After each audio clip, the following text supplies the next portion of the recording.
Jadi teman-teman semua kalau lagi hatinya senang, itu sehat. Walaupun mungkin hari ini sedang demam, tapi senang hatinya, itu juga sehat. Insya Allah. Ya, mungkin ada yang sudah mulai hipertensi, tapi senang hati.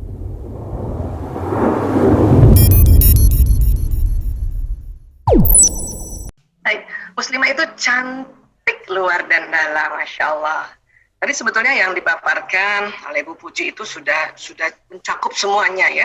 Saya hanya menambahkan bahwa cantik luar dalam tuh sebetulnya kayak maksudnya apa ya. Dan pasti juga sahabat-sahabat semua di sini, ibu-ibu semua di sini juga sudah juga tahu, sudah juga mengerti. Hari ini kita cuma refreshing aja untuk tambah, oh kayak gini toh gitu ya. Baik. Pertama-tama kita lihat dulu cantik ini apa sih? Cantik, Masya Allah, cantik. Ya, cantik itu rupanya wanita yang cantik adalah wanita yang nyaman dengan diri sendiri. Ya. Jadi kalau sahabat-sahabat semuanya, ibu-ibu semuanya, teman-teman semuanya sudah nyaman dengan diri sendiri, itu sudah cantik. Ya, sudah cantik. Cantik, pakai banget lagi, banget. Masya Allah, ya bersyukur ya. Alhamdulillah, ya Allah, terima kasih ya Allah. Gitu. Itu cantik. Ya. Nah, tentu wanita cantik akan melakukan perubahan pada dirinya menjadi lebih baik lagi. Yang tadi sudah disampaikan oleh Ibu Puji bahwa kita harus senantiasa berupaya terus untuk ya bersikap, kemudian bicara, terus apalagi itu tadi ya interaksi komunikasi dengan sosial semakin baik lagi kita perbaiki lagi. Itulah cantik. Itulah cantik ya, cantik akhlaknya ya. Dan cantik itu juga adalah sebuah proses ya, proses ya. Lahir sampai sedetik ini kita berproses ya. Pokoknya kalau teman-teman udah nyaman dengan diri sendiri dan juga orang sekeliling nyaman dengan Anda, dengan kita ini, berarti itu alhamdulillah sudah cantik. Terus cantik, terus cantik, terus cantik. Oke. Nah, tentu selain cantik kita mesti sehat, ya kan? Nah, sehat itu apa? Sehat ini keadaan yang baik dan seimbang secara fisik, mental, dan spiritual maupun sosial. Dan yang memungkinkan setiap orang untuk hidup produktif secara sosial dan ekonomis. Ya. Jadi sehat bukan hanya fisik saja ya, mentalnya juga, spiritualnya, sosial. Ya. Dan juga hidupnya juga ya tentu harus ya berinteraksi sosial dengan baik dan juga ekonomis ya. Tidak boros banget, tidak pelit banget. Nah ini itu sehat. Bahkan saya suka bilang itu sehat karena ada satu guru kami ya, Abah namanya ya, itu selalu ingatkan saya, sehat itu tes singkatan Dokter Aisyah. Apa Abah? Senang hati. Nah, jadi teman-teman semua kalau lagi hatinya senang, itu sehat. Walaupun mungkin hari ini sedang demam, tapi senang hatinya, itu juga sehat. Insya Allah. Ya, mungkin ada yang sudah mulai hipertensi, tapi senang hatinya, itu juga sehat. Alhamdulillah. Jadi sehat itu senang hati ya. Nah, jadi sehat itu indah, Masya Allah. Dan sehat itu nikmat ya, sehat itu juga hemat ya gitu, bener loh, sehat itu hemat ya, dan juga sehat itu segalanya, Masya Allah. Kemudian sudah cantik sehat ya, mau apa lagi ya, gitu. Cerdas, Masya Allah. Cerdas itu apa sih? Sempurna perkembangan akal budinya, yaitu waktu berpikir, mengerti, dan kreatif. Ini cerdas ya. Nah ini kita juga diminta untuk cerdas. Jadi kita salah satu cerdas adalah sering bersilaturahim. Cuman karena kondisi pandemi maka silaturahim ini kita kayak gini nih, gaya gini nih. Tapi asiknya dengan gaya seperti ini, silaturahim virtual ini bisa seluruh Indonesia nih tadi. Bayangkan tadi ya, mulai dari NTB, Goa, Lumajang, Kuningan, Jogja, Kaltim, Jambi. Jadi ada dari Sumatera sampai di Papua, ya Allah ya Rabb. Ya, bahkan sahabat-sahabat saya mungkin yang juga tidak di Badan Pusat Statistik bisa hadir di sini, atau mungkin ada di media sosial lain, mungkin di YouTube dan sebagainya ya, bisa hadir. Itu namanya saya senang sekali kalau silaturahim itu selain tadi lihat nama, lihat wajah. Ya, tadi saya sudah kenal, oh itu Mbak Syarifah toh, masih muda. Ya Mbak masih muda ya. Umur berapa Mbak? Dalam hati sih masih muda terus, Dokter Aisyah. Iya, umur berapa sekarang Mbak Syarifah? Alhamdulillah baru 27 bulan Januari kemarin. Masya Allah, masih muda, pakai banget lagi, masih muda banget. Sudah berkeluarga belum? Belum banyak. Nah, itu kan masih muda banget ya Bu Puji ya. Nah, Mas Syarina masih muda banget ya. Kalau kalau saya sama Bu Puji ya pasti sudah mulai dewasa ya. Nggak ada tua ya, dewasa ya Bu Puji. Masya Allah. Ya, jadi inilah silaturahim itu bikin cerdas. Hanya karena sekarang pandemi ya, seperti inilah gayanya ya. Jadi mudah-mudahan di akhir seminar bisa kita buka kamera, saling menyapa, melihat, sebut nama, sebut lihat wajahnya. Nah, itu bikin cerdas itu. Ya, bikin cerdas. Baru gitu aja udah cerdas, apalagi nanti kegiatan-kegiatan lain yang tentu membuat akal budi kita ini kreatif. Ya. Baik, kemudian bahagia, be happy ya. Apa sih bahagia itu? Rupanya bahagia itu suatu keadaan pikiran dan perasaan. Tadi juga Bu Budi sudah sampaikan ya. Yang ditandai dengan kecukupan, rasa syukur, senang karena berbagi, ada rasa kepuasan, ada rasa nikmat gitu. Ya, dan kegembiraan yang intens. Ya, intens itu yang berkualitas atau yang terasa banget. Nah, itu namanya intens. Ya, nah, tentu kita walaupun di rumah kita tetap ya rasanya cukup gitu ya, atau mungkin teman-teman yang pun bekerja tapi dari rumah, atau mungkin sudah separuh-separuh kerja di kantor separuh hari kemudian di rumah, terus kemudian rasanya cukuplah saya nih kayak gini, alhamdulillah itu namanya bahagia ya. Terus bersyukur juga, alhamdulillah masih kumpul ya, semuanya bersyukur juga masih sehat, tapi sakit pun juga bersyukur juga sakit. Karena dalam pandangan Islam, ad-dinul Islam, sakit itu justru sedang mencuci atau sedang ya memperbaiki atau sedang ya itu tadi menambah keimanannya pada Allah. Makanya orang sakit itu seperti bermain-main di taman surga ya. Walaupun kita tetap berusaha tidak sakit, tapi itu kerennya Islam. Sakit pun itu bermain-main di taman surga. Ya, Insya Allah. Nah itu kita harus syukur. Ya pas sakit kalau ngedumel melulu, nah itu yang baru ya kebangetan itu ya.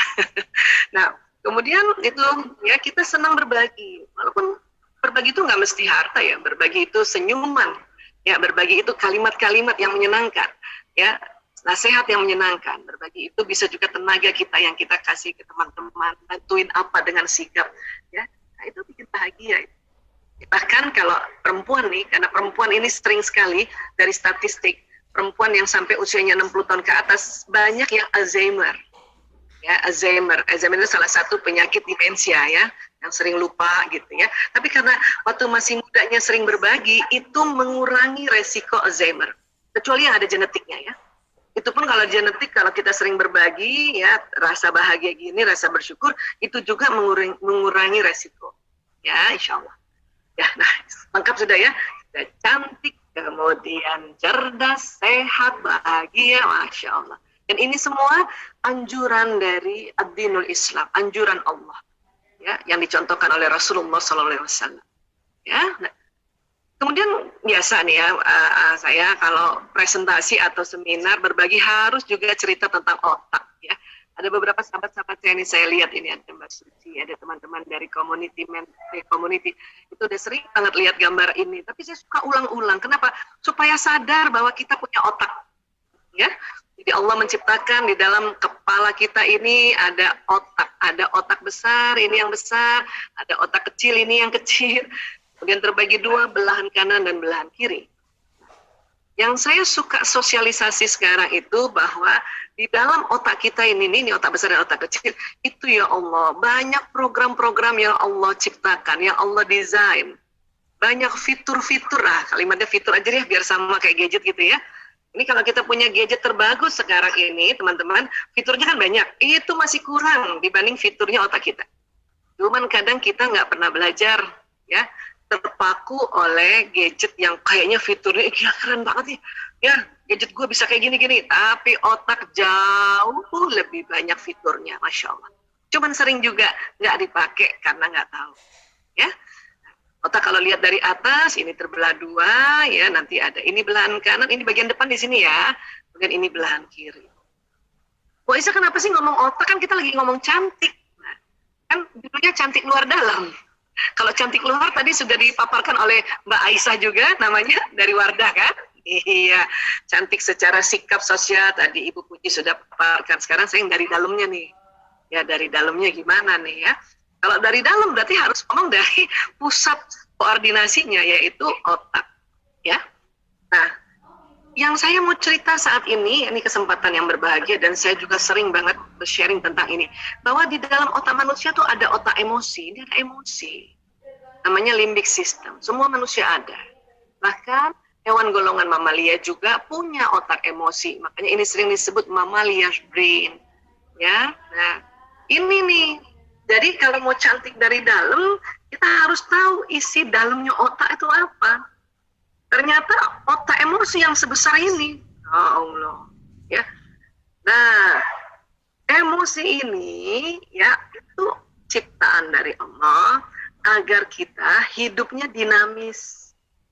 Kita kalau nggak punya otak emosi, nggak enak hidup, rata, datar, nggak enak banget. Ya.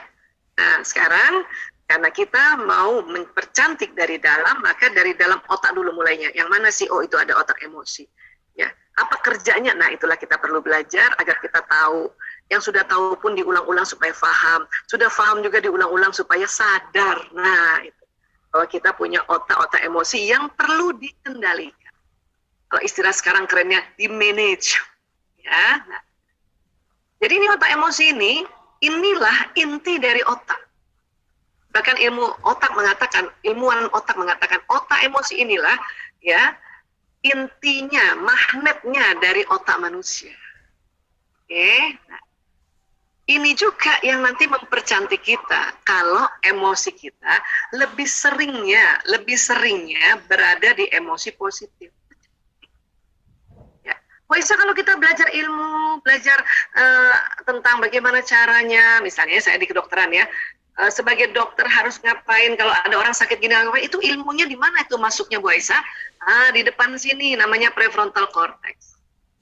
Ya, nah dari mana masuknya? Dari mata, dari telinga, dari ucapan, dari gerakan, dari penghidupan. Masuk ke sini, tapi nggak loncat ke sini, dia lewat sini.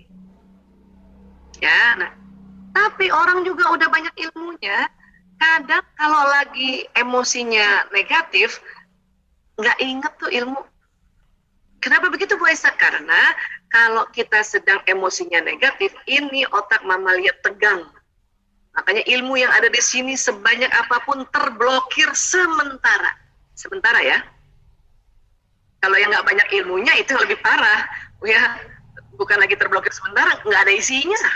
Ya, makanya perlu kita belajar, makanya perlu kita datangi tempat-tempat majelis ilmu kayak gini untuk kita pelan-pelan masukkan di sini. Oh, saya sudah pernah lihat seminar ini, nggak apa-apa kita ulang supaya apa supaya terjadi pemahaman yang lebih dalam lagi. Oke? Nah, baik. Jadi di dalam otak emosi itu banyak jenis emosi. Kalau dipetakan, ini namanya dipetakan. Ini bentuknya kayak tangga loh. Makin ke atas makin bagus, makin ke bawah makin turun, makin buruk. Ya. Kok bisa kayak tangga Bu Aisyah? Karena menurut Profesor David Hawkins, setiap jenis emosi itu, jadi otak emosi kalau diukur itu ada frekuensinya. Ya, ini yang rendah nih apati itu 50 Hz, dia di bawahnya sedih. Apati apa Bu Aisyah? Apati itu merasa nggak berguna. Kenapa merasa nggak berguna?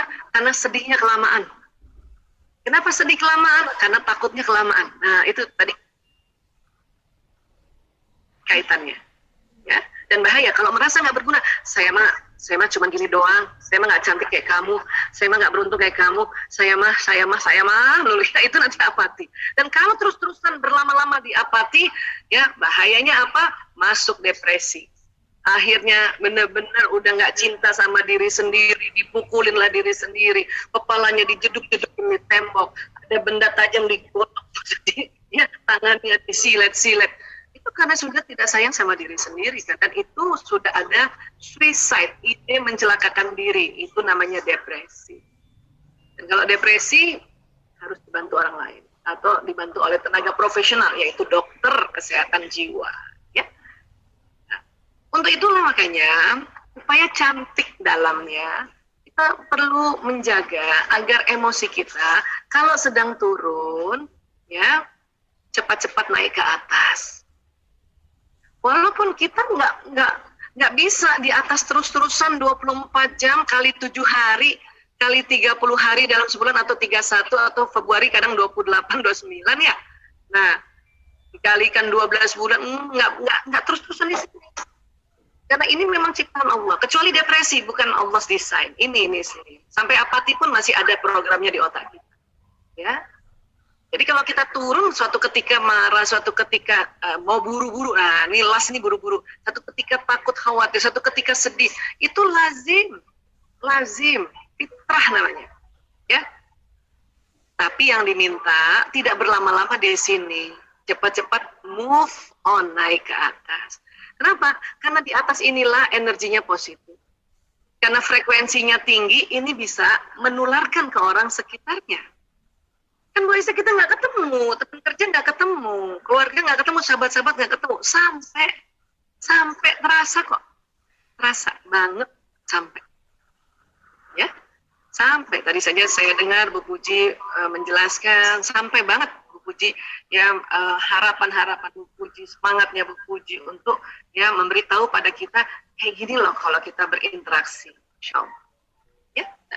Dan kemudian apa keuntungannya kalau kita sering ada di ranah ini, kita mengerjakan sesuatunya tuh ikhlas. Kan asik ya kalau mengerjakan sesuatu ikhlas ya. Iya. Bu Aisyah, ikhlas itu kayaknya gampang diucapkan, susah dilakukan. Nah, itulah makanya kita belajar supaya kita secara sistematis tahu yang namanya melakukan sesuatu, mengerjakan sesuatu, aktivitas sesuatu di dalam zona ikhlas harus tahu bahwa ini kerjanya emosi. Artinya gimana? Artinya kalau misalnya teman-teman yang sekarang ini ada di PPS, kemudian bekerja dengan semangat, nah berarti saat itu kerjanya ikhlas. Emang Anda Bu Aisyah, pas kerja lagi kesel? Ada lah. Nah cuman kalau kerja lagi kesel berarti turun ke sini, ke anger. Berarti di luar zona ikhlas. Saat itu berarti nggak ikhlas. Ya, seharian nggak ikhlas, bisa aja kalau seharian di sini dulu nggak naik ke atas. Bisa nggak Bu Aisyah di awal-awalnya nggak ikhlas, setelahnya ikhlas? Bisa. Itulah makanya kita belajar bagaimana pada saat kita kesel, pada saat kita marah, pada saat kita mau buru-buru, pada saat kita takut, khawatir, atau pada saat kita sedih melakukan sesuatu. Ya, dan kita tahu itu adalah sebuah aktivitas yang membuat frekuensi makin turun, dan itu bukan di luar zona ikhlas, maka kita cepat naik ke atas. Paling tidak mungkin kalau sedang bekerja ya. Sekarang bekerja berapa jam ya Bu Puji? Ya. Kalau kami di berapa Bu? 8 Bu, 8 jam. 8 ya? Tetap 8? Dari rumah? Dari rumah? Ya, bisa dari rumah, bisa dari kantor Bu. Oke. Ada yang blended juga ya, blended ya? Iya. Separuh-separuh ya? Iya. Kalau kami tenaga kesehatan, udah nggak boleh lagi 8 jam dulu nih. Apalagi perawat itu harus 6 jam, karena bahaya ya di rumah sakit ya. Iya. Nah, tentu misalnya nih, tadi Bu Puji sampaikan teman-teman di PPS kerjanya 8 jam ya. Bisa jadi di 1 jam pertama tuh karena mungkin nggak enak badan, atau mungkin yang sudah berkeluarga ya, mungkin sedang meninggalkan rumahnya padahal anaknya sakit, atau suaminya negur dan kesel. Mungkin 1 jam pertama dari 8 jam itu mengerjakan sesuatu di kondisi marah atau takut. Berarti ada 1 jam yang bekerja di luar zona ikhlas. Tapi ya, lumayan. 7 jam berikutnya courageous atau damai. Atau mungkin habis dengarkan tausiah, misalnya, atau dengarkan arahan dari pimpinan jadi pencerahan. Jadi 7 jam berikutnya diikhlas. Cuman itu tadi kadang-kadang karena kita nggak tahu bahwa ini bisa diangkat, ini bisa move on, makanya kelamaan di sini. Lama-lama 8 jam kerjanya dalam kondisi anger, atau kondisi lust, atau kondisi fear. Nah makanya nggak ikhlas itu. Bahayanya apa? Bahayanya bisa sakit, dan bisa capek, ya kan? Dan bisa sekelilingnya ngerasain bahwa itu nggak ikhlas kita. Kalau sakit sekarang ini macam-macam. Kalau sakit sekarang ini virus COVID ini unik nih ya. Ya, kita udah ikhlas pun udah apa, tapi kalau misalnya ada yang terpapar dan dekat banget, ya, dan kemudian terjadi ya, interaksi yang sangat dekat, ya itu bisa menular gitu. Walaupun misalnya, walaupun sampai ada COVID di dalam tubuh, tapi karena kita juga semangat, itu ya paling tidak COVID-nya itu bisa cepat pergi kah, atau misalnya kita berada di kondisi yang stabil, makanya ada namanya OTG. Kecuali kalau ada komorbiditas lagi. Kalau memandang COVID ini luar biasa nih. Itulah makanya kita perlu sekali ya menjaga protokol kesehatan, menjaga kesehatan dan sebagainya. Dan sekarang kita menjaga emosi kita. Ya. Walaupun terlanjur sakit, ya sudah gimana caranya, waktu sakit pun tetap semangat. Keren ya, sakit tapi semangat gitu. Sakit ikhlas, Masya Allah. Ya. Jadi kalau ini level emosi dijadikan atau dimasukkan dalam konsep adilul Islam, itulah yang disebut nafsul lawwamah, ada 3 di bawah ini. Mulai dari apatis, sedih, takut, nafsu amarah mulai dari las, buru-buru, anger, marah, dan sombong, pride, ya. Ya, ria itu ada di sini ya, dan takabur ya, terus menyombong-nyombong itu ada di sini. Dan itu ada di otak kita loh, ya, ada di otak kita. Makanya perlu dikendalikan, ya. Dan satu lagi, tidak semua nafsu itu negatif, ada yang positif yaitu mutmainnah. Paling tidak, kalaupun kita misalnya sedang ya sakit gitu, kita mencoba untuk naik ke level ke atas supaya sakitnya di nafsu mutmainnah. Kita nggak tahu sekarang umur. Kemudian pada saat sakit kemudian dijemput oleh malaikat maut, makanya diundangnya ya wahai nafsu mutmainnah. Ayo pulang yuk ke Allah. Aduh. Ya Allah. Ya. Dan insya Allah kapanpun kita pergi meninggal, mudah-mudahan insya Allah ada sedang ada di mutmainnah. Yang bahaya kalau sedang ada di amarah, pas ajalnya, ya, nggak asik lagi kalau malaikat, hai nafsu amarah pulang ya, nggak, dan pasti nggak lembut ngomongnya, pasti keras sekali. Malaikat maut itu kalau menjemput orang yang sedang di amarah dan di lawamah keras suaranya. Tapi kalau di mutmainnah lembut. Inilah pentingnya kita menjaga emosi ini. Inilah dari dalamnya itu, ya, karena ini betul-betul otak bagian tengah lagi, bagian dalam, ya. Apa keuntungan lain Bu Aisyah? Banyak sekali ya. Cuman hari ini mungkin kita hanya bahas keuntungan yang saat ini sedang kita butuhkan ya. Ya selain sehat itu tadi keikhlasan. Ya. Jadi ini nih Profesor David Hawkins, MD, PhD, ya, seorang ilmuwan USA dan beliau ini dokter psikiatri, dokter kesehatan jiwa. Apa dia bilang? Getaran magnet energi di bawah 200 Hz menyebabkan seseorang mudah terserang penyakit. Jika frekuensi energi seorang di atas 200 Hz, maka dia senantiasa sehat. Hanya begitu. 200 Hz itu di mana? Tadi courageous, semangat. Ya. Ini, courageous. Ya.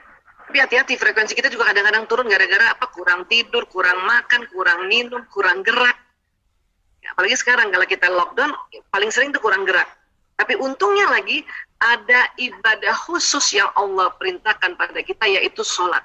Dan sholat itu penuh gerakan, ya, tuh bersyukur banget, Masya Allah, ya. Cuma kadang-kadang perempuan ini kurang minum sama kurang tidur, Bu Puji, ya betul ya, betul ya, benar, itu yang kadang-kadang merosot itu, kurang makan juga karena mau kurus, jadi lengkap 4, kurang makan, kurang minum, kurang tidur, kurang gerak, makanya frekuensi turun juga, ya. Jadi teman-teman harus cukup makan, cukup minum, cukup tidur, cukup gerak. Cukup makan gimana Bu Aisyah? Cukup minum gimana? Cukup tidur gimana? Cukup gerak? Cukup minum gampang. Berat badan dibagi 30. Ya. Misalnya saya 70 kilo dibagi 30 berarti saya minum minimal air putih atau air mineral lah istilahnya ya sekarang ya. 2 liter lebih minimal loh. Kalau habis kopi, habis ngeteh harus diganti air putih lagi. Kalau habis minum teh, karena teh itu pekat, dia bukan pelarut ya, dia larutan, maka kalau habis minum 1 cangkir teh, apalagi yang nas gitel, panas lagi kental, itu harus diganti 1 cangkir air putih.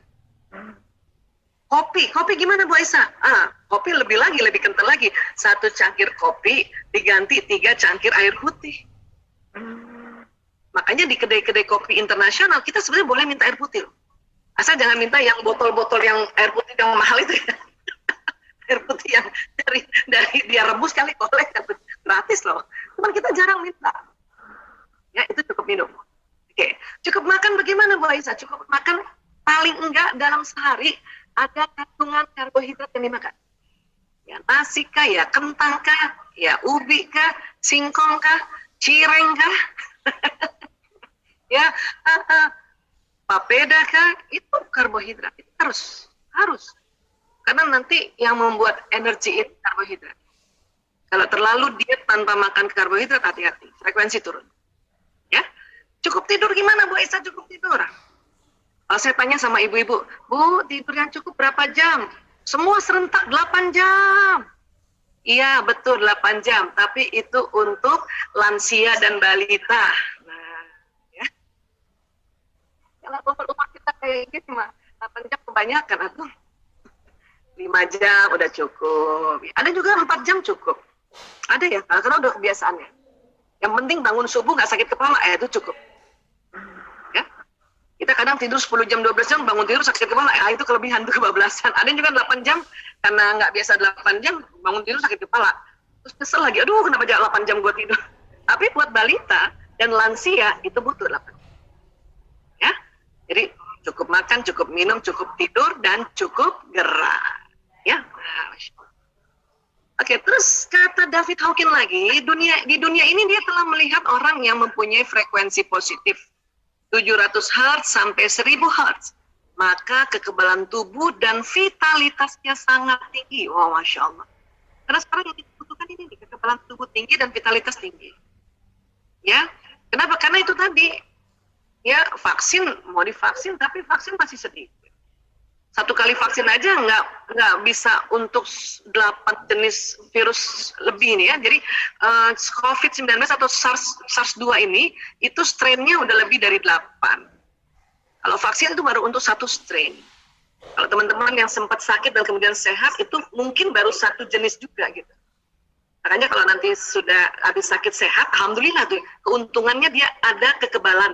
Tapi untuk jenis yang kena pada saat itu, masih ada kurang lebih 7. Ini yang agak unik ini si virus COVID-19 ini. Makanya kita mencoba untuk menaikkan kekebalan tubuh.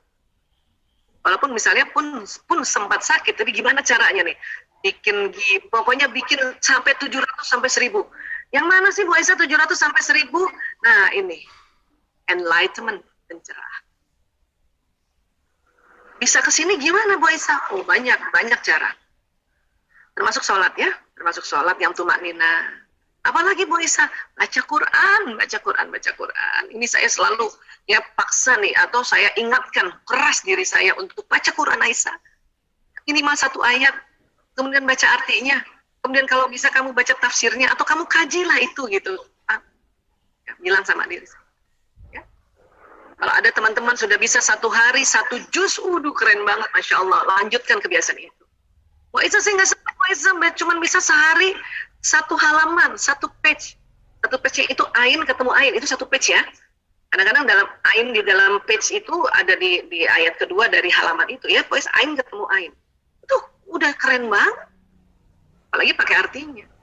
Wah, saya cuma one ayat, 1 hari 1 ayat, nggak apa-apa juga tuh. Walaupun 1 ayat dihafal-hafalin, diulang-ulang, jadinya kan banyak ayat juga kan diucapin. Masa sih Bu Aisyah baca Quran naik ke sini? Iya. Kenapa? Karena Rasulullah SAW dalam sebuah hadisnya mengatakan bahwa ya, huruf hijaiyah itu ada powernya. Setiap huruf itu ya ada powernya. Setiap huruf hijaiyah Quran itu apabila dibaca, dia mempunyai ya kekuatan power 10 kebaikan, 10 kebajikan. Bayangin 10 kebajikan tuh banyak lagi Bu. Nolong orang, senyum kan, ya enggak? Terus bantuin orang, sedekain orang, kan gitu ya. Itu baru 4 nih. Ya. Singkirkan tisu di jalan, bukan lagi paku ya, karena jarang paku, tisu yang banyak tuh. Singkirkan tisu di jalan, baru 5 kebajikan. Masih ada 5 lagi. Nah, 1 huruf di Quran, 10 kebajikan. Bahkan Rasulullah bersabda, alif lam mim itu bukan 1 huruf. Alif 1 huruf, lam 1 huruf, mim 1 huruf. Jadi alif lam mim sudah 30 kebajikan powernya, 30 kebajikan. 1 kebajikan aja baru saya bisa sebut 5 tadi, masih ada 5 lagi. Ya, luar biasa. Hanya yang teman-teman yang sudah bisa dawam, sudah bisa teratur baca Qurannya, Masya Allah keren banget. Lanjutkan itu. Ya. Nah, kalau orang-orang di luar sana yang bukan muslim gimana caranya Bu Aisyah? Ya tentu dia akan susah payah untuk naik ke sini lah. Ya, macam-macam, mungkin lari-lari kah, naik sepeda kah, misalnya gitu ya. Kemudian Oh, pokoknya banyak itu pokoknya susah loh naik ke sini, jangan sangka nih susah naik ke sini. Tapi kita baca Quran bisa dengan gampang naik ke pencerahan. Insya Allah, luar biasa. Ya, saya suka kalau ngomong kayak gini, padahal saya udah sering banget ngomong kayak gini loh Bu Puji, tapi yang merinding banget. Ya Allah, iya Bu, begitu luar biasanya kita sudah diajarkan oleh Islam ini, ya Allah. Kita aja yang suka nggak ngerjain, makanya rugi. Ya, nah, oke. Dan termasuk juga kita mendengarkan kajian-kajian tausiah, karena di dalam tausiah itu biasanya membahas sebuah kajian-kajian sunnatullah, ya, baik ayat-ayat kauliyah maupun ayat-ayat kauniyah. Makanya orang kalau habis ikut taklim, kajian atau habis ikut seminar yang mengarahkan selalu meningkatkan keimanan pada Allah, itu langsung enlightened. Oh gitu, oh gitu. Ya. Ini ada adik sepupu saya ini lagi sakit nih. Kebetulan mereka tim virtual, makanya dia maksa-maksa. Gak apa-apa kak, saya biar sakit, pokoknya aku ikut seminar terus. Oke silakan, ayo. Mudah-mudahan karena ikut seminar kan pencerahan ya. Nah, itulah pentingnya kajian-kajian dalam sebuah taklim karena membuat kita enlightenment, pencerahan. Ya? Baik. Nah, kemudian kalau kita lagi di bawah Bu Aisyah, nggak usah lah sampai enlightenment ya, sampai courageous aja, semangat aja. Gimana caranya Bu Aisyah? Ya, ini cara umum adalah tarik nafas panjang. Berkali-kali. Ini cara umum. Dan kita juga bisa lakukan. Bahkan badan kita sering melakukannya tanpa disadari. Pernah teman-teman kalau lagi kesel tiba-tiba badan kita tarik nafas panjang, gitu ya? Itulah caranya. Ada lagi cara lain Mbak Aisyah? Istighfar. Memperbanyak istighfar. Rasulullah SAW bersabda, siapa saja rutin membaca istighfar, maka Allah akan memberikan solusi atas setiap kesulitannya, penyelesaian bagi setiap permasalahannya, dan dia akan memberinya rezeki dari jalan tak terduga. Ya Allah, keren ya. Wah, itu kan gampang banget istighfar doang, itulah gampangnya Islam, Masya Allah. Ya. Kalau teman-teman menganggap sekarang ini kita sulit, kita disuruh istighfar, perbanyak istighfar, maka Allah memberikan solusi atas setiap kesulitan. Kalau kita anggap sekarang ini masalah, kita suruh perbanyak istighfar, karena Allah memberikan penyelesaian bagi setiap permasalahan. Dan kalau kita merasa rezeki kita sedang terhambat, baik rezeki kesehatan, rezeki ilmu, rezeki teman, rezeki uang sekalipun, disuruh banyak istighfar. Karena Allah memberi rezeki dari jalan tak terduga, ya Allah. Ini baru satu hadis. Hadis tentang istighfar tuh banyak banget, ya Allah. Mungkin dikasih waktu hari ini juga nggak bahas istighfar, nggak selesai. Ya, nah itu tadi perbanyak istighfar.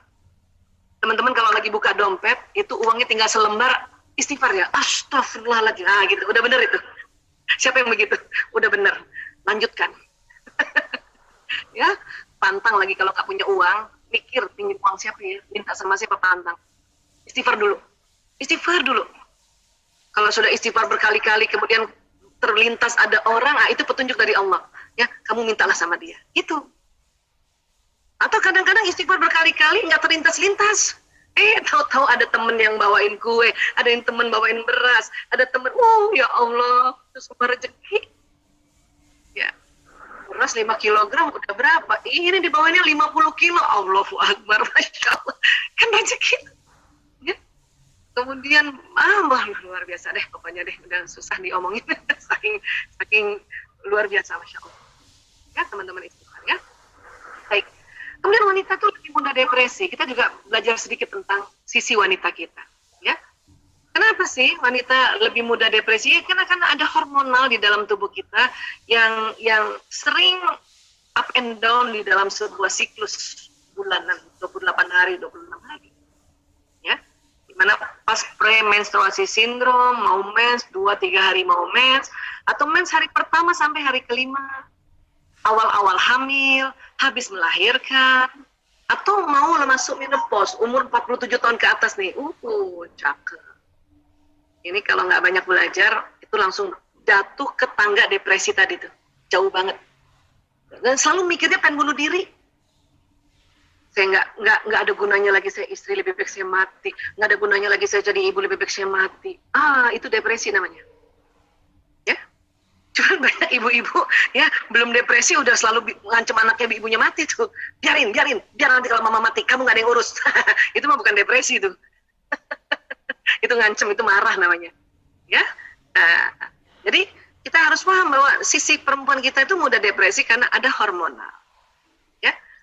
Itulah makanya kita dalam sebuah siklus harus dicatat, ya. Bahkan ini dia, maaf. Badan Kesehatan Dunia WHO itu membuat kampanye untuk mengurangi depresi pada perempuan. Apa kampanyenya? Ya, ini dia. Let's talk. Ayo ngomong. Jadi perempuan disuruh ngomong.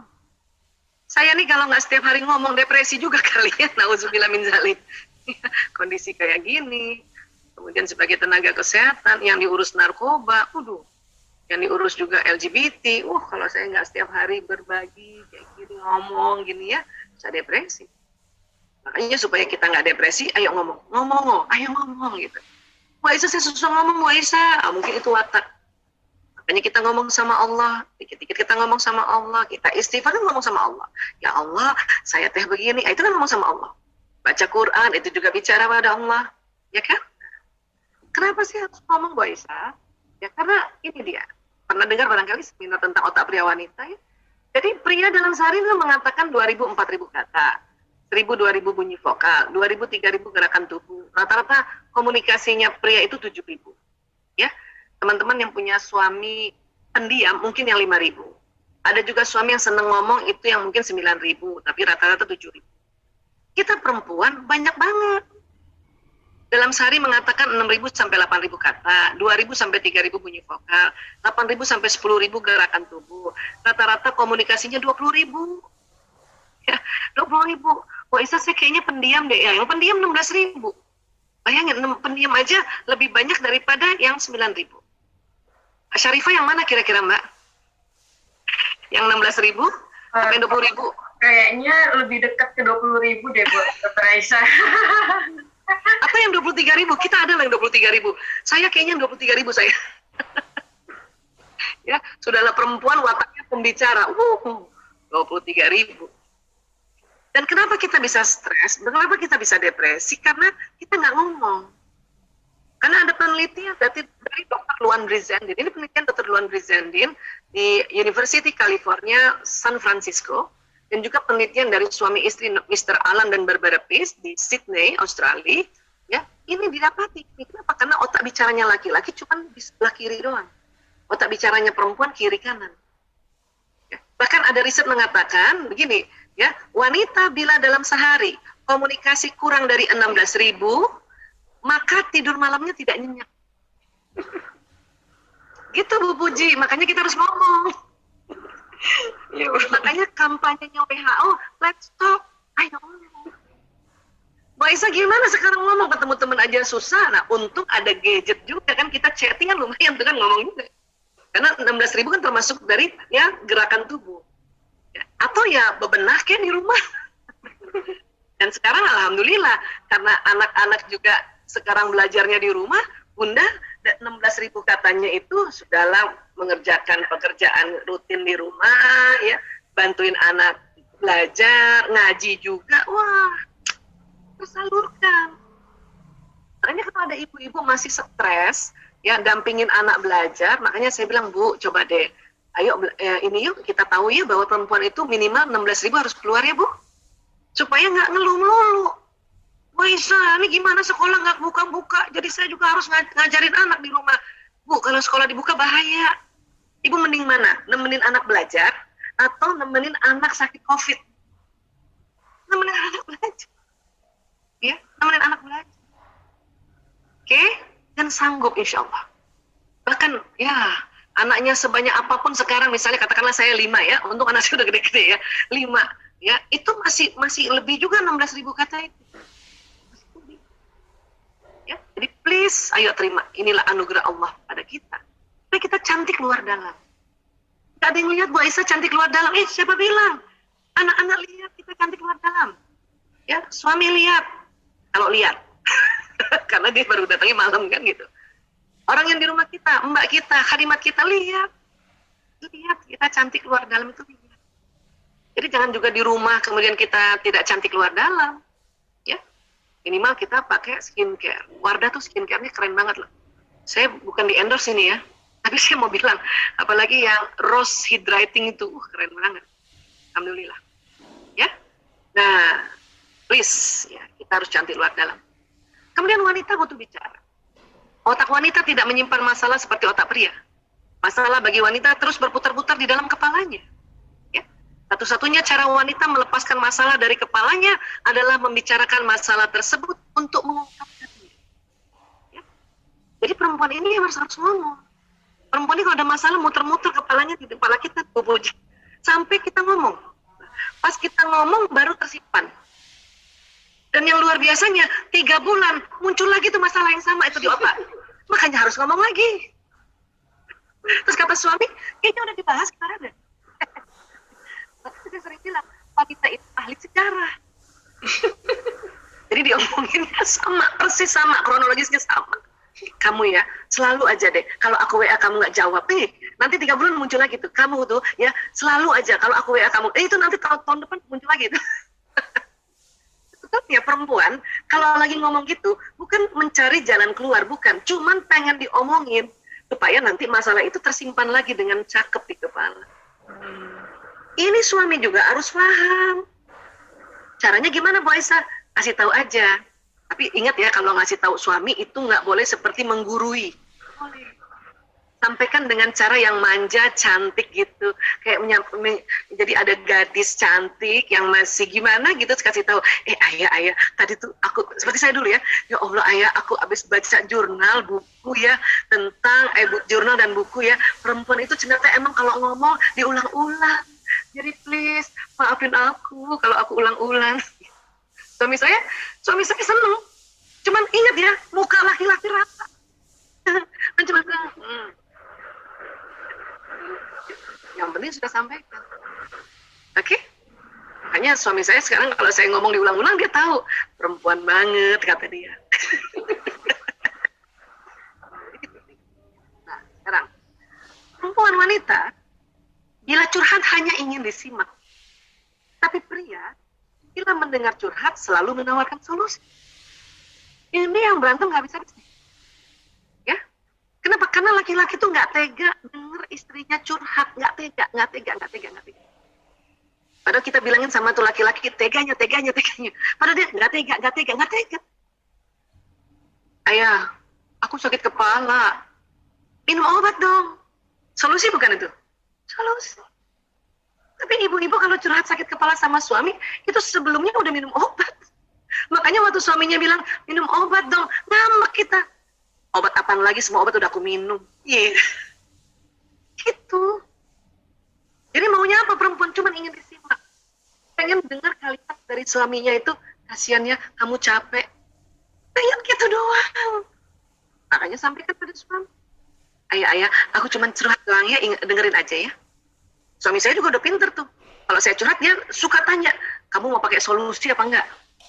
Dia kayak nanya, mau pakai bawang goreng apa enggak gitu. Supaya nggak debat kusir.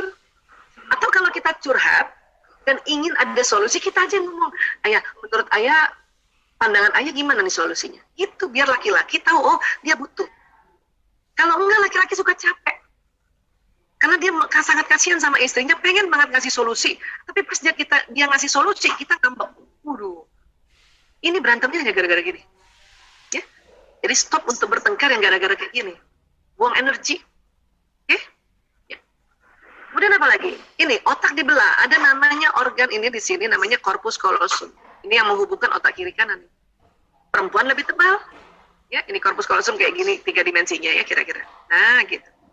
Perempuan lebih tebal 30%. Sehingga otak kiri kanannya perempuan itu lebih banyak tersambungnya dibanding laki-laki. Ini corpus callosum. Laki-laki ada, perempuan ada. Cuman perempuan lebih tebal. Ya. Jadi ini, menurut Dr. Roger Grosky nih, ya, lebih tebal. Nah, karena lebih tebal corpus callosum, maka perempuan atau wanita mampu mengerjakan berbagai pekerjaan yang tidak saling berhubungan dalam satu waktu. Keren kan? Bayangin, udah 20.000 kata, kerja tangannya bisa begini. Apa nggak keren itu? Apa nggak syukur kita jadi perempuan? Ibu-ibu kerja dari rumah, sambil gendong anak, sambil juga, boleh juga sambil setrika kan enaknya sekarang ini. Ya, kerja online itu enak. Cuman kalau kita nggak tahu, kita marah melulu. Apa-apa aku lagi. Nah, itu nggak cantik. Nggak cantik gitu. Ngomong gitu aja nggak cantik. Kata kita pakai lipstick tebal, tapi ngomong-ngomong gitu, bunda lagi. Ayah gimana? Biar kata lipstick setebal apa, jelek gitu. Makanya kita perlu tahu, oh ya Allah, ini kita rupanya, Masya Allah. Ya. Nah itu kan, kita kerja juga masih juga yang punya anak kecil ya. Saya aja anaknya udah gede-gede, kerja aja masih dikit-dikit anak saya datang minta dipijetin, ya udah pijetin sambil lihat ke depan, tangan udah kiri, atau dari jauh dia kasih kode, ibu aku mau makan, saya juga cuma kasih kode tangan, itu bisa. Atau mungkin muka masih ke monitor, tangan udah ngasih HP, ini pesen aja GoFood. Nah iya, itu perempuan banget. Dan itu cantik. Tambah cantik kalau makin kita tahu dan sadar. Nah, jadi sekarang kan milenial ya. Nah kita diminta nih, wani sudah muslimah, milenial, coba deh pandai mengatur waktu dan mengatur aktivitas, kan gampang. Tulis aja di mana atau bilang sama anak-anak, besok ibu ini. Oke bu. Besok lagi pas malamnya, besok ibu ini. Oke bu, kan gitu. Enak. Bahkan anak kecil pun sudah mulai tahu, mulai kita ajarkan membuat ya susunan aktivitas. Pasang di mana yang tempat dia bisa lihat. Di depan kulkas kek. Jadi mulai belajar anak-anak, oh bunda sedang working from home dari jam segini sampai jam segini. Itu bisa anak-anak, ya. Dan kadang-kadang kita belum apa-apa udah ngeluh. Aduh susah, nah maka susah betulan nanti. Ya, tadi Bu Puji sudah sampaikan, apa yang kita ucapkan, apa yang kita pikirkan, rasakan tuh terjadi, tuh bener. Ya. Nah coba ya, keren kan? Orang-orang di luar negeri itu udah sadar, karena mereka duluan meneliti ini. Harusnya kita tambah sadar juga. Ya. Mereka dengan senang hati, sambil jagain anaknya, nyusuin, sambil kerja, nggak usah lagi ngeluh. Supaya apa? Anak-anak walaupun masih kecil kayak gini, apa yang diucapkan, apa yang dirasa sama ibunya, itu terekam. Ya, sehingga proses pada saat perekaman otak anak-anak ini di 5 tahun pertama, ini akan berbekas. Ya. Masih kecil gini aja, dia sudah menilai ibunya cantik luar dalam. Apa nggak keren tuh? Ya. Banyak ibu-ibu merasa, dia kan belum ngerti si anak. Justru itu. Otaknya lagi fresh-freshnya, kita kasih bentakan, kita kasih hempasan tangan, kita kasih hardikan. Oh, itu dia cuma nggak bisa ngomong aja, tapi otak udah merekam. Ya, otak sudah merekam. Makanya hati-hati pada saat kita mulai berfungsi sebagai ibu, ya, ini kita harus mulai hati-hati. Hati-hati bicara, hati-hati mengeluarkan vibrasi. Buat teman-teman yang belum menikah, seperti Mbak Syarifah, alhamdulillah Mbak, belum menikah, sudah ada sedikit pembelajaran. Mantep tuh Mbak. Karena banyak kita baru tahu udah anaknya udah gede. Ya, telat. Gitu, ya. Baik. Dan kemudian apa lagi yang penting? Apa yang penting? Dari otak ke badan ada sistem saraf. Sistem saraf ini kerjanya kayak kabel listrik. Apa yang diucapkan jalan, apa yang dilihat jalan, apa yang didengarkan jalan, apa yang dihidu jalan, apa yang disentuh jalan pesan. Dan apa yang dipikirkan jalan pesan. Itulah makanya mengapa kita diminta dalam selalu aktivitas kita harus dimulai baca basmalah, bismillahirrahmanirrahim. Dengan nama Allah yang maha pengasih lagi maha penyayang, jalan itu. Dan semua sel tubuh senang kalau kita menyebut kata yang ada kata Allahnya. Bismillahirrahmanirrahim. Dengan nama Allah, itu sudah ada kata Allah, ada Ar-Rahman, ada Ar-Rahim. Maha pengasih lagi. Bahagia banget. Ya, bahagia banget. Dan untuk cantik luar dalam, kan kita diajarkan ya, yang biasanya kalau di TK terkenal dengan istilah doa bercermin. Ya sebenarnya bukan hanya doa bercermin saja, kita harus sebut-sebut ya. Allahumma kama hasan tahalki fahasin huluki. Ya Allah, sebagaimana engkau percantik, engkau perbagus ya fisikku, penampilanku, maka perbaguslah akhlakku. Udah diajarin tuh. Ya, Allahumma kama hasan tahalki fahasin huluki. Mbak Isa, saya kalau bercermin aja, oh udah syukur bun. Mbak Isa, saya bercermin, cermin di kamar, cermin di kantor, atau lewat ada cermin spion juga ngomong gitu, keren banget. Kenapa? Karena ucapan doa ini apa yang terjadi? Pesan itu jalan di badan, pesan itu jalan di ya sel-sel wajah. Ditambah lagi karena kita berdoa seperti itu, ya, kemudian Allah kasih petunjuk untuk menjaga kulit, menjaga penampilan diri. Begitu banyak ya tawaran-tawaran skincare, tapi kita cari yang barokah. Ini sekali lagi saya nggak endorse Wardah ya, cuman saya mau bilang bahwa alhamdulillah ada pilihan produk yang bisa untuk kita jaga diri kita, jaga kulit kita. Alhamdulillah. Makanya tolong Mbak Aisyah sampaikan salam pada teman-teman manajemen Wardah ya. Terima kasih perjuangannya membuat Wardah tuh keren banget. Insya Allah, Masya Allah. Ya. Jadi, mumpung sempat karena kemarin mau bilang mau muji Wardah, sama siapa memuji Wardah ya? Mumpung ada wakilnya nih, saya puji aja, mudah-mudahan masih dengar ya. Terus apa yang terjadi kalau kita ngomongnya bagus-bagus di badan kita, selain sudah jalan di badan? Ini di otak kita itu ada namanya, ini di sini nih, daerah sini nih, pertemuan dua alis kalau ke atas ya, ini ada namanya kelenjar pituitari, tempat keluarnya hormon bahagia, hormon kasih sayang, hormon cinta. Ini jadi kalau kita bilang Bismillahirrahmanirrahim, coba deh teman-teman, ayo lafazkan basmalah ya, sambil bayangin lafaz basmalah jalan di badan, kemudian ada di pituitari kita ini keluar hormon bahagia. Coba deh, yuk. Bismillahirrahmanirrahim. Kita doa yuk. Allahumma kama hassanta halki wa hassin huluki. Merinding lah. Itu baru satu kalimat aja. Kelenjar pituitari itu dengan cepat mengeluarkan hormon yang disebut hormon bahagia, masuk pembuluh darah, masuk ke jantung kita memompa ke seluruh tubuh. Makanya dada kita langsung enak tadi perasaannya. Kok Isa bisa tambah pakai bahasa Indonesia? Bisa lah. Sudah doa seperti ini, kita bisa, ya Allah, tambah cantik. Kencang. Maka kalimat itu akan jalan ke sistem saraf muka, ya. Daripada ngeluh melulu, ya Allah keriput. Itu bahaya. Akan tambah keriput betulan. Ya. Dan nanti di darah dada kita ini ada namanya qalb, ada qalbu. Ya, di mana ya hormon yang bahagia tadi setelah di jantung ini dipompa ke seluruh tubuh, makanya perasaan di dada kita tentu nyaman sekali kalau kita bicara yang baik-baik pada diri kita. Ya. Oke, dan sekali lagi ya, dengan kita membaca basmalah ini ya, maka badan kita ini akan sehat, senang hati, cantik, kulit semuanya cantik, Masya Allah. Dan satu lagi sebelum saya akhiri untuk kita ngobrol, di badan kita ini ada namanya badan bioplastik. Apa tuh Bu Aisyah? Wah, ini kalau diceritakan lagi bisa waktu berhari-hari nih. Kita ambil kesimpulannya aja ya. Tubuh kita keluar nur, keluar cahaya. Ya. Jadi kadang tuh yang brightening bukan hanya kulit kita loh. Memang cahayanya itu membawa brightening. Ya. Dia keluar dari tubuh-tubuh kita. Prosesnya itu luar biasa. Ini panjang prosesnya. Nih lewat pembuluh meridian ini, sepanjang.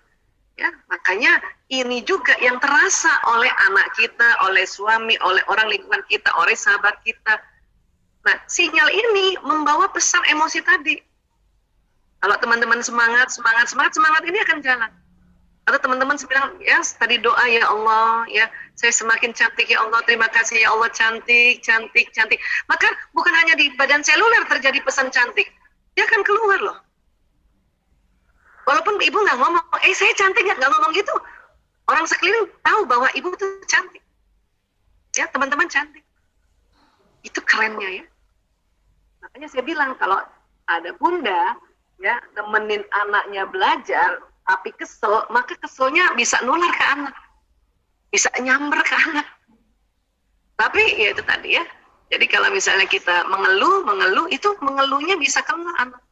Dan hati-hati, tadi tentang Bu Puji bilang nih, saya cerita di bagian dari sisi badannya nih ya. Pada saat kita mengeluh, karena ada hukum alam semesta, dan gelombang ini seperti magnet, maka yang dikeluhkan datang. Anak saya susah, Bu Aisyah, anak saya susah, Bu Aisyah. Ibu ngomong gitu terus, maka susah anak ibu. Ya. Suami saya susah diatur, susah. Betulan susah. Aduh, Bu Aisyah terlanjur. Istighfar, astagfirullahaladzim, ya Allah, na'udzubillah min dzalik. Ya. Karena kadang-kadang karena kita nggak tahu, makanya kita karena udah kecapean juga kita ngeluh. Ya, astagfirullahaladzim, gitu. Cara mendelete-nya. Ya. Namun kalau tadi kita penuh cinta, maka satu rumah itu kerasa walaupun ibu nggak ngomong. Jangankan pasangan, anak-anak, mbak kita di rumah juga ngerasa si ibu itu penuh cinta, ya Allah. Kalau ada driver ngerasa si ibu itu penuh cinta. Kalau ada satpam lewat juga rasa, ya Allah, yang punya rumah ini penuh cinta.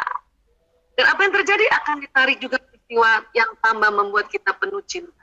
Datang orang yang sangat mencintai kita, sahabat-sahabat yang sangat mencintai kita, ya Allah. Dan kita selalu ungkapkan, ya Allah, saya mencintai sahabatku ini karena Engkau, ya Allah. Itu lebih power lagi. Masya Allah. Inilah yang disebut kita ini cantik luar dalam. Kenapa? Karena akan terasa di sekelilingnya. Ya, saya tutup 2 slide. Manusia adalah magnet dan setiap detil peristiwa yang dialaminya datang atas daya tarik undangan. Jadi kalau ada teman-teman merasa sudah jatuh, tertimpa tangga, diinjak-injak, maka segera rubah pikiran dan perasaannya, segera rubah emosinya tadi. Ya, segera. Supaya tidak itu yang ditarik. Ya. Dan dalam Al-Quran, Bismillahirrahmanirrahim, fa warabbis samai wal ard innahu lahaq mithla ma annakum tamtikun. Maka demi Tuhan langit dan bumi, sungguh apa yang dijanjikan itu pasti terjadi seperti apa yang kamu ucap. Ya Allah. Enaknya sebetulnya ya bikin cantik luar dalam. Ucapkan di mulut, ucapkan di benak, ucapkan di mata, ucapkan di telinga, ucapkan di tulisan. Makanya hati-hati bikin status. Karena itu yang akan terjadi. Ya. Ada status. Tidak ada yang menemaniku, maka akan seperti itu terus-terusan. Sendiri lagi, bakal sendiri lagi terus. Bikin status macet, akan macet. Ya, bikin status kerjaan sulit, makan sulit itu. Ya, jadi hati-hati karena setiap tulisan juga ada energinya, apalagi ya dalam bahasa Arab atau bahasa huruf hijaiyah yang dirangkai dalam bentuk doa, dalam bentuk ayat, dalam bentuk hadis. Masya Allah, tabarakallah. Ya, demikian saudara-saudaraku semuanya. Lebih kurangnya mohon maaf lahir batin. Ya, wabillahi taufiq wal hidayah. Ya Allah alam bisawab.